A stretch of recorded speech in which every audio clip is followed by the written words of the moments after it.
At St. Elijah's Church, it's a special day. In the village, they are venerating a saint.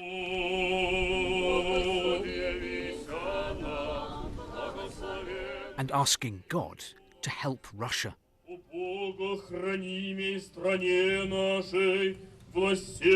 We pray for our blessed country, he says, for its rulers and for its army.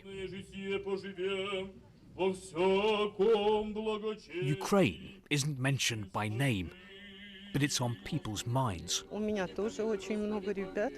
our family, we have a lot of young men who are serving there, Ludmila says. God won't abandon them. They'll come home. Many soldiers haven't. In the village cemetery, we find 24 fresh graves. Russian paratroopers killed in Ukraine. It was President Putin who ordered the invasion.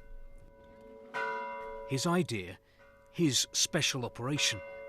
But do Russians believe he was right? To find out, we travel on to the fortress city of Pskov.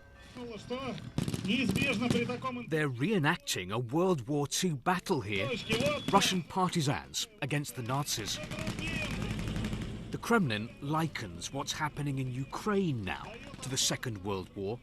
It claims that Russians are again heroes and liberators, a parallel reality. But many here believe it. In the past, says Tatiana, people gave their lives so that we could live. That's why we must support our soldiers now. As I travel across this part of Russia and talk to people here, I get the impression that many Russians are too busy making ends meet to question what they're being told about Ukraine. The Russian public has been receiving a highly filtered picture of what is happening in Ukraine. Independent Russian media have been silenced.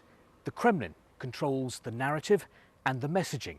And that is why the authorities here have been able to persuade many people to put aside their everyday problems, to rally around the flag and to support what Vladimir Putin calls his special military operation. You might think that anyone living in this building would be grumbling about their government. Raisa has lived in a flat here for 60 years. After 2 decades of Putin in power, she still has no running water. There's no central heating, a stove instead.